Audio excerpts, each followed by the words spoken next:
तो इस चैप्टर में हमको पढ़ना है नेम रिएक्शन। क्लास 12 की एनसीईआरटी की जितनी भी नेम रिएक्शन है सारी इस लेक्चर में कवर है। वन शॉर्ट वीडियो रहेगी और बहुत ही इंपॉर्टेंट रहेगी 2026 बोर्ड्स के लिए।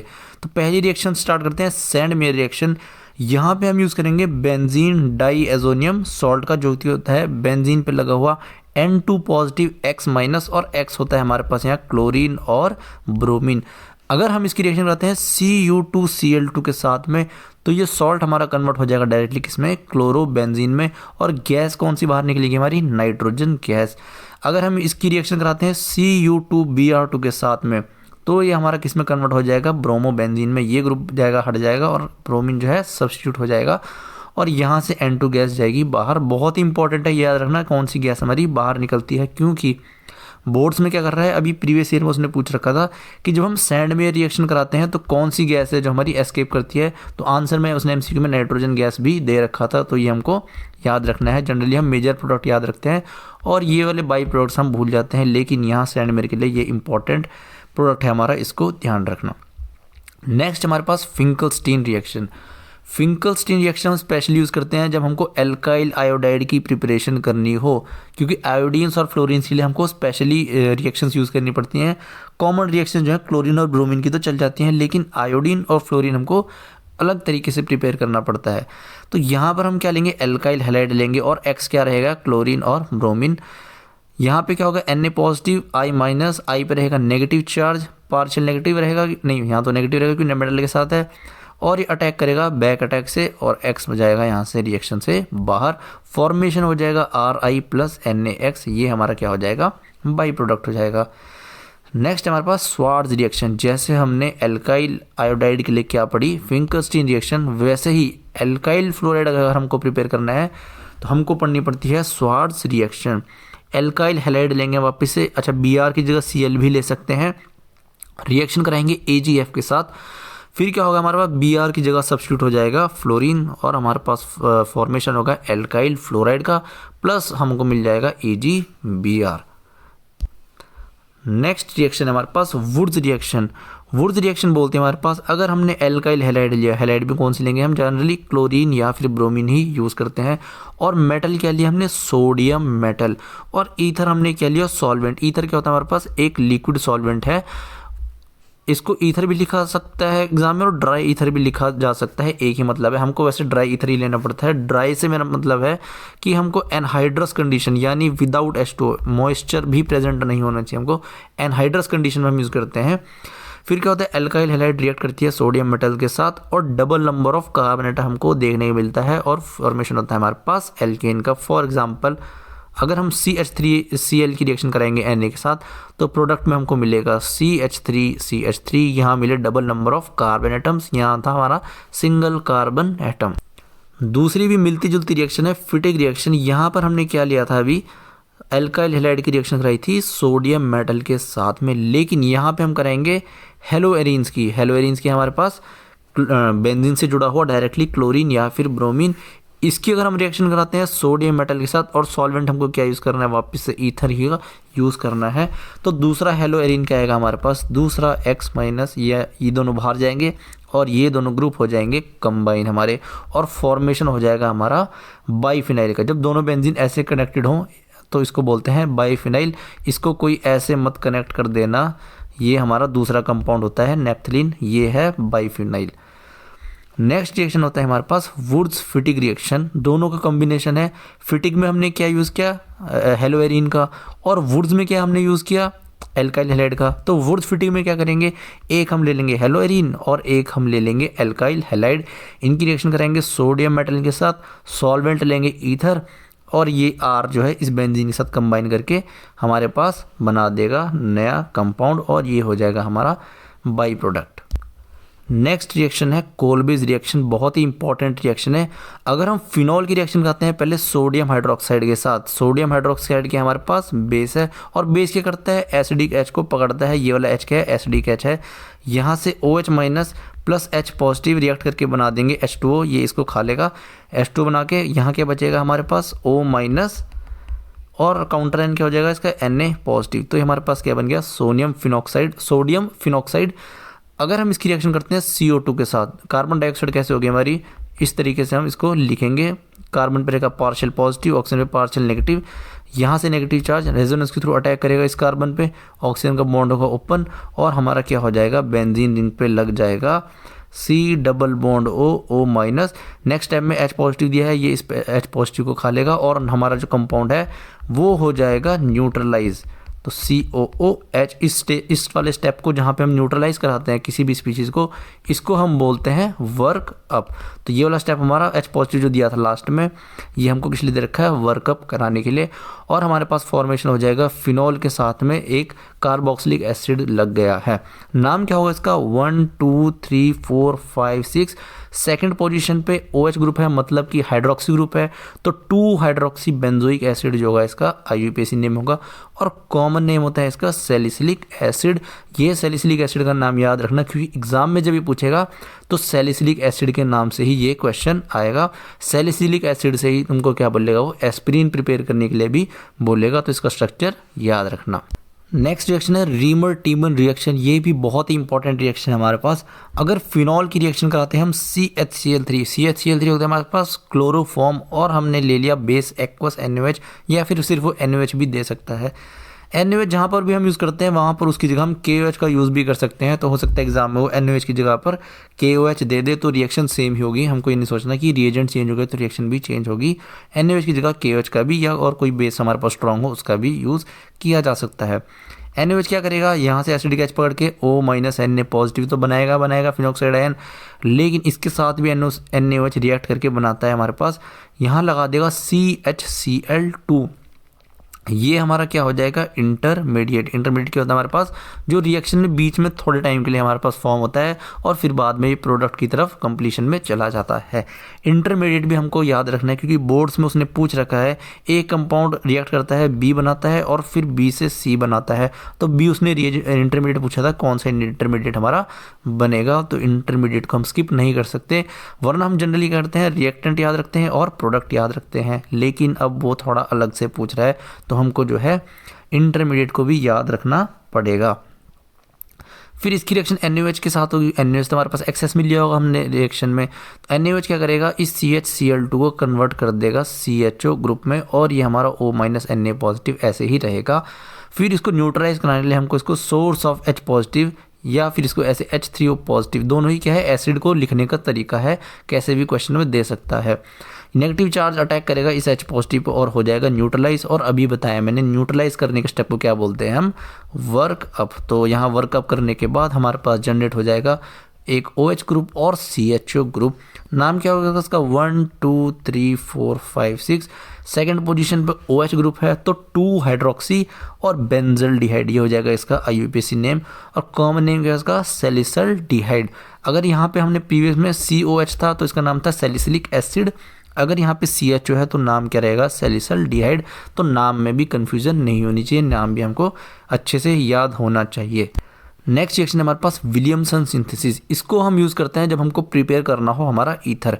तो हम क्या करते हैं, सॉल्ट लेते हैं अल्कोहल का। अगर हम अल्कोहल की रिएक्शन क्या कराते हैं, NaOH के साथ कराते हैं तो जनरेट करता है NaO- प्लस H2O। तो यही हमने इसको सॉल्ट को डायरेक्ट लिखा हुआ है। ये सॉल्ट क्या करेगा, अटैक करेगा R पे, एल्काइल हैलाइड है हमारे पास RX, X जाएगा यहाँ से बाहर और फॉर्मेशन हो जाएगा हमारे पास ROR, ईथर हमारे पास जो है फॉर्मेशन होगा। लेकिन जब विलियमसन सिंथेसिस हम करेंगे तो प्राइमरी एल्काइल हैलाइड ही हम यूज़ करते हैं, सेकेंडरी और टर्सरी को हम अवॉइड करते हैं, क्योंकि ये हमारे पास क्या है, एक स्ट्रॉन्ग बेस भी होता है। इनके साथ ही क्या करता है, सब्स्टिट्यूशन की बजाय एलिमिनेशन रिएक्शन कर देता है और फॉर्मेशन हो जाता है हमारे पास एल्कीन्स का फॉर्मेशन कर देता है इंस्टेड ऑफ ईथर। तो हमको सिर्फ प्राइमरी एल्काइल हैलाइड के लिए ये बेस्ट यूज़ होता है विलियमसन सिंथेसिस। नेक्स्ट है हमारे पास रोजनमुंड रिएक्शन। रोजनमुंड रिएक्शन क्या करता है, एसिड क्लोराइड को, ये COCl के हमारे पास एसिड फंक्शनल ग्रुप है, एसिड क्लोराइड फंक्शनल ग्रुप है। इसकी रिएक्शन कराएंगे हम हाइड्रोजन के साथ और साथ में हम यूज़ करेंगे पैलेडियम बेरियम सल्फेट का।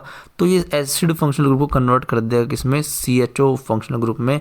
ये एग्जांपल किसका है, बेंजोइल क्लोराइड को कर देगा बेंजल्डिहाइड में। अगर यहाँ पे RCOCl ऐसे भी ले सकते हैं और R हमारे पास कुछ भी हो सकता है, इसको कन्वर्ट कर देगा एल्डिहाइड फंक्शनल ग्रुप में। नेक्स्ट रिएक्शन हमारे पास स्टीफन रिएक्शन, बहुत इंपॉर्टेंट रिएक्शन है। नाइट्राइल्स या फिर साइनाइड्स, इनको एक ही नाम है, एक ही कंपाउंड है, नाम अलग अलग है। इनकी अगर रिएक्शन कराते हैं हम SnCl2 और SnCl2 के हमारे पास स्टेनस क्लोराइड और HCl हाइड्रोक्लोरिक एसिड, तो पहले ये साइनाइड को कन्वर्ट करता है किसमें, इमीन फंक्शनल ग्रुप में। फिर जब इमीन की हाइड्रोलिसिस करते हैं हम, हाइड्रोलिसिस जब होगी तो ये बॉन्ड ब्रेक करता है और यहाँ पे बस ऑक्सीजन लगा देना है, तो RCH डबल बॉन्ड O, ये ऐसे इसको सब्स्टिट्यूट कर देंगे, ये बन जाएगा हमारा एल्डिहाइड फंक्शनल ग्रुप। इमीन यहाँ पे एज ए इंटरमीडिएट भी इसको मान सकते हैं, तो हो सकता है वो ये भी पूछ ले एग्जाम में। तो हमको याद रखना है पहले इमीन का फॉर्मेशन होगा, फिर इमीन जो है हाइड्रोलिसिस होने के बाद यहाँ पे जाएगी RCHO यानी एल्डिहाइड का फॉर्मेशन करेगी। और यहाँ पे ये जो स्टेप है ये हाइड्रोलिसिस स्टेप है, ये वर्कअप नहीं है जो मैं वर्कअप बोल रहा था। वर्कअप कब होता है, जब हमको स्पीशीज़ को O- को अगर कन्वर्ट करना है OH में, NH- को अगर हमको कन्वर्ट करना है NH2 में, जब हमको स्पीशीज़ न्यूट्रलाइज करानी है तब हम बोलते हैं वर्कअप। यहाँ पे क्या होता है, हमारे पास H2O सॉल्वेंट ही अटैक करने आएगा इस सेंटर पे, तो जब वाटर हमारे पास क्या होता है, अटैक करने आता है रिएक्टेंट पे, तो ऐसी रिएक्शंस को हम बोलते हैं हाइड्रोलिसिस रिएक्शन। जब अमोनिया अटैक करने आएगा रिएजेंट पे तो उसको रिएक्टेंट पे अमोनिया जब अटैक करेगा उसको हम बोलेंगे अमोनोलिसिस। और जब कोई और सॉल्वेंट अटैक करने आता है तो उस रिएक्शन को बोलते हैं हम सॉल्वोलिसिस। वाटर के लिए हाइड्रोलिसिस, देखो वाटर के लिए हम बोलेंगे हाइड्रोलिसिस, अमोनिया के लिए हम बोलेंगे अमोनोलिसिस। अब कोई भी और सॉल्वेंट अगर हम लेंगे इन दोनों के अलावा तो उसको हम बोलते हैं सॉल्वोलिसिस। तो इसका भी ध्यान रखना, ये हाइड्रोलिसिस का स्टेप है, वर्कअप नहीं है। नेक्स्ट रिएक्शन हमारे पास बहुत ही इंपॉर्टेंट रिएक्शन है, इटार्ड रिएक्शन। इसका इंटरमीडिएट का भी हमको ध्यान रखना है क्योंकि बोर्ड्स में क्वेश्चन आया था अभी 2025 में, वहाँ इसने इंटरमीडिएट पूछ लिया था कि क्या बन रहा है इटार्ड रिएक्शन में। तो पहले हम क्या करेंगे, टॉल्यूइन की रिएक्शन कराएंगे, CrO2Cl2, ये आता है हमारे नाम से क्रोमाइल क्लोराइड, और सॉल्वेंट के हम यूज़ करेंगे कार्बन डाइसल्फाइड CS2। ये पहले इंटरमीडिएट बनाएगा, यहाँ से 2 हाइड्रोजन को एक्सचेंज करेगा और कन्वर्ट होगा OCr क्रोमियम मेटल है हमारे पास, 1 Cl 2 Cl और 1 OH। यहाँ पर भी 1 ऑक्सीजन 1 क्रोमियम 1 OH, फिर वापस से 2 Cl। तो ये दोनों ग्रुप जो हमारे सेम ही अटैच हैं, इसको भी याद कर लेना। इंटरमीडिएट है हमारे पास और ऐसी क्रोमियम का कॉम्प्लेक्स है, इसलिए क्रोमियम मेटल यूज़ है तो क्रोमियम कॉम्प्लेक्स को बोल दिया है। फिर ये जाएगा हाइड्रोलिसिस में, इसकी इंटरमीडिएट की हाइड्रोलिसिस में होके ये कन्वर्ट करता है CHO ग्रुप में और हमारे पास फॉर्मेशन होता है बेंजल्डिहाइड। इटार्ड रिएक्शन हम क्यों यूज़ करते हैं, जब हमको टॉल्यूइन से डायरेक्टली बनाना हो बेंजल्डिहाइड। ये बहुत ही इंपॉर्टेंट रिएक्शन है, इसको अच्छे से याद रखना। नेक्स्ट है हमारे पास Gattermann Koch reaction. Carbon monoxide हमारे पास होती है ऐसे, ये बेंजीन का अटैक करेगा इस कार्बन पे, बॉन्ड ओपन होंगे, फॉर्मेशन होगा C डबल बॉन्ड O, और यहाँ से क्या करेगा ये HCl का H पॉजिटिव मिलके COH, और हमारे पास फॉर्मेशन हो जाएगा किसका, बेंजल्डिहाइड का। ये रिएक्शन कुछ ऐसे जाती है। Cl को रिमूव करने के लिए हम यूज़ करते हैं एनहाइड्रस AlCl3 CuCl। तो ओवरऑल रिएक्शन क्या, हमारी बेंजीन रिएक्ट करेगा कार्बन मोनोऑक्साइड और HCl के साथ में हम लेंगे इसको, साथ में हमको यूज़ करना पड़ेगा एनहाइड्रस AlCl3 या फिर कॉपर क्लोराइड CuCl का भी हम यूज़ कर सकते हैं। वैसे तो क्यूपरस क्लोराइड है एग्जैक्ट नाम इसका, क्योंकि कॉपर प्लस सोनॉक्सिन स्टेट में यहाँ पे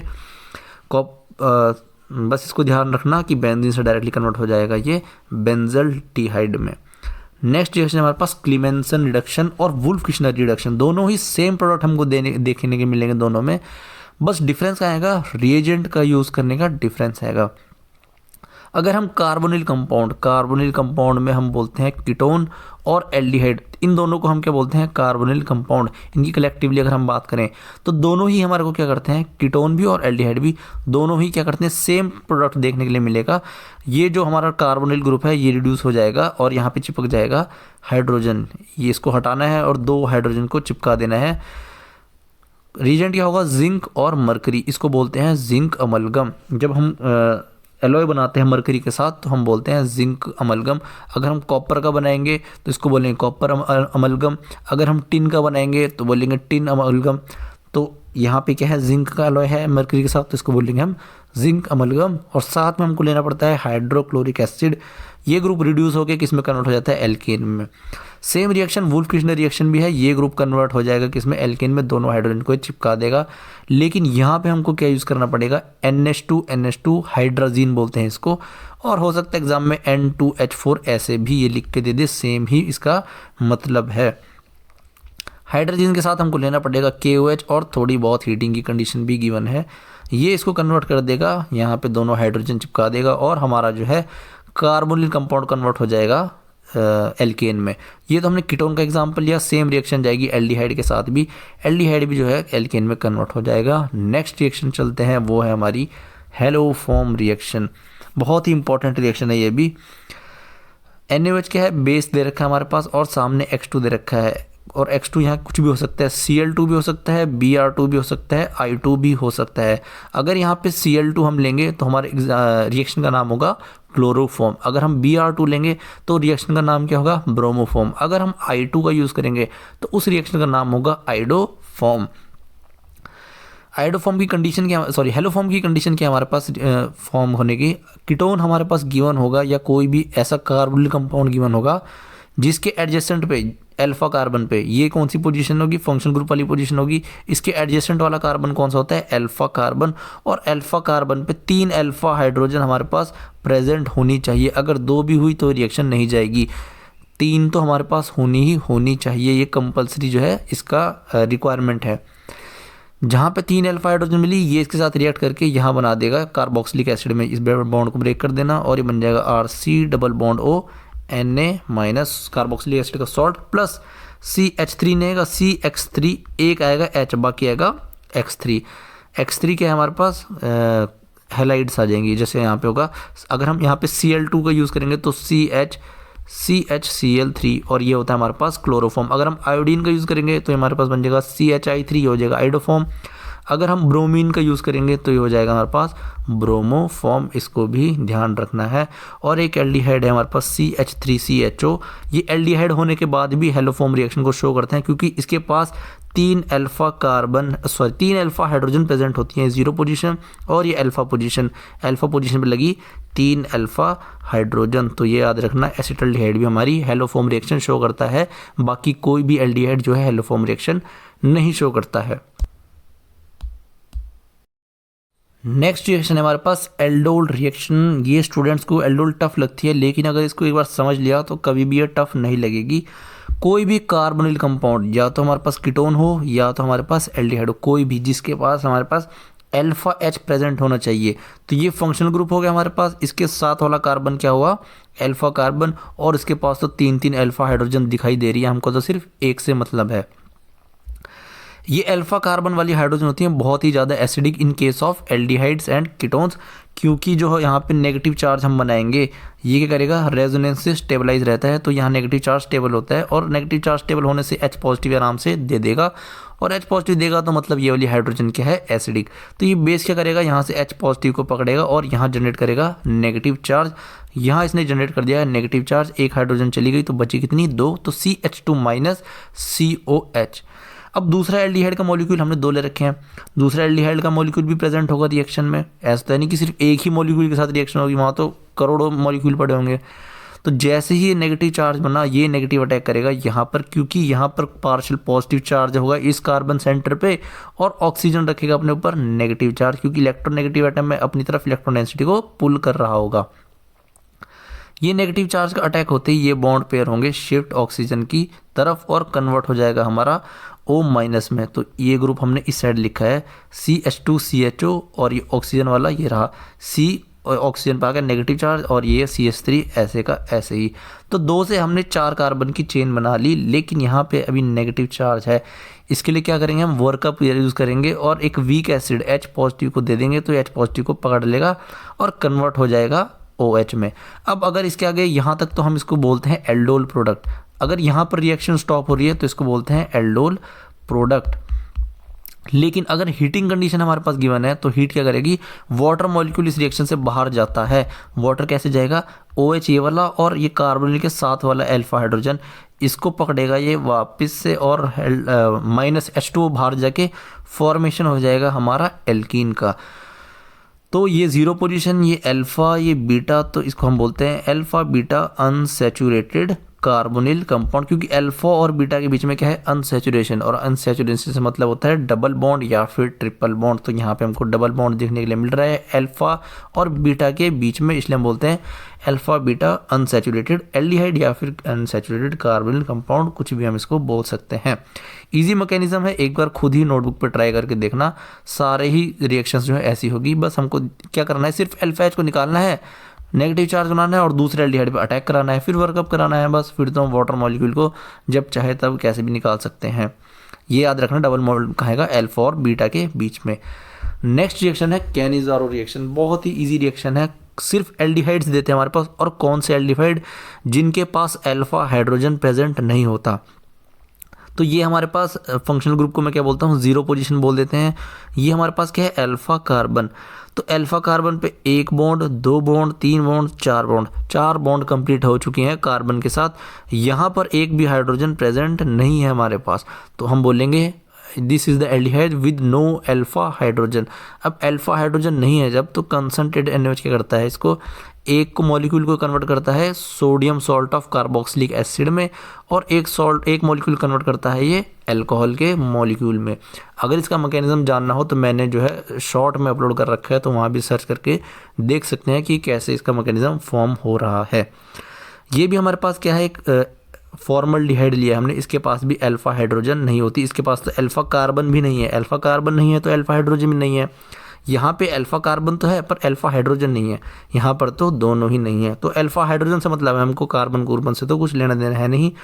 तो अल्फा हाइड्रोजन हमारे पास नहीं है, तो ये रिएक्शन कहाँ जाएगी, कैनिज़ारो में एक मॉलिक्यूल कन्वर्ट होगा कार्बोक्सिलिक एसिड के सॉल्ट में, और एक कन्वर्ट होगा किसमें, इसी का दूसरा मॉलिक्यूल कन्वर्ट हो जाएगा अल्कोहल में। यहाँ आएगा CH3 आएगा CH3OH। ईजी रिएक्शन है बहुत, कैनिज़ारो और एल्डोड ईजी तो है ही, और साथ में इम्पॉर्टेंट भी बहुत हैं। नेक्स्ट हमारे पास HVZ रिएक्शन। HVZ रिएक्शन के हमारे पास एक हम कार्बोक्सिलिक एसिड लेंगे और इसके अल्फा कार्बन के साथ हमको अल्फा हाइड्रोजन भी चाहिए होगी। रिएक्शन कराएंगे हम X2 के साथ। X2 होता है हमारा क्लोरीन और ब्रोमीन। बुक्स में सिर्फ इन दोनों का एग्जाम्पल गिवन है, सिर्फ क्लोरीन और ब्रोमीन।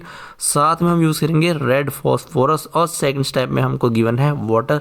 ये क्या करेगा, यहाँ से अल्फा हाइड्रोजन को निकाल के एक क्लोरीन ग्रुप या एक ब्रोमीन ग्रुप को चिपका देगा। जैसे कि हम देख सकते हैं यहाँ पे हमारा X ग्रुप लग चुका है, और ये जीरो पोजीशन अल्फा पोजीशन पे क्या है हमारा, हेलोजन। तो अल्फा हेलो कार्बोक्सिलिक एसिड हो गया इसका common name, alpha hello carboxylic acid.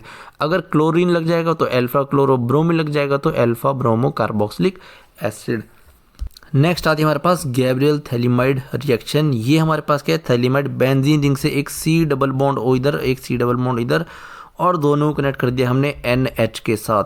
फिर हमने क्या लिया, KOH बेस ले लिया हमने। अच्छा, यहाँ पे हम NaOH का भी यूज़ कर सकते हैं, ये बार बार मैं बता रहा हूँ, कहीं ये मत सोचना कि कुछ अलग रिएक्शन हो गई।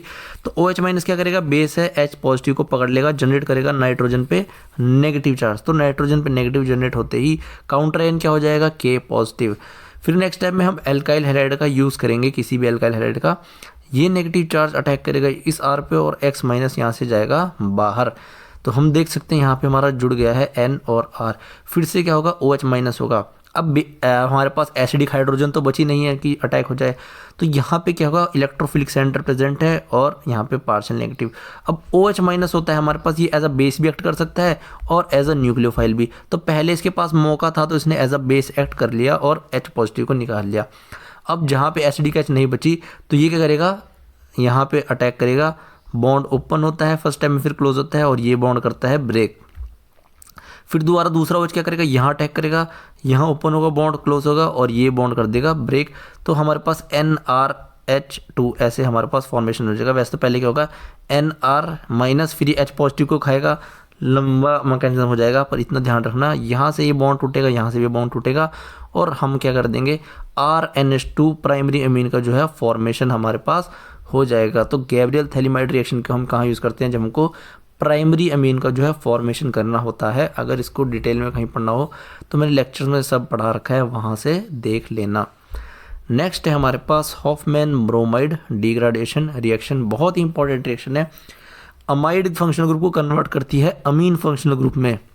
लेकिन एक कार्बन हमारे पास कम होता है। अगर हम यहाँ लेंगे CH3 C double bond ONH2, इस रिएक्शन में हमारे पास 2 कार्बन है, तो ये कन्वर्ट कैसे करेगी CH3NH2, ये अमीन तो बना देगी लेकिन एक कार्बन जो हमारे पास कम देखने के लिए मिलेगा रिएक्शन, तो RCONH2 रिएक्ट करेगा Br2 के साथ NaOH के साथ, NaOH की जगह KOH भी ले सकते हैं और बना देगा RNH2 एक कार्बन कम के साथ। बस ये हमको ध्यान रखना। नेक्स्ट हमारे पास carbylamine reaction, carbylamine test भी इसको बोलते हैं।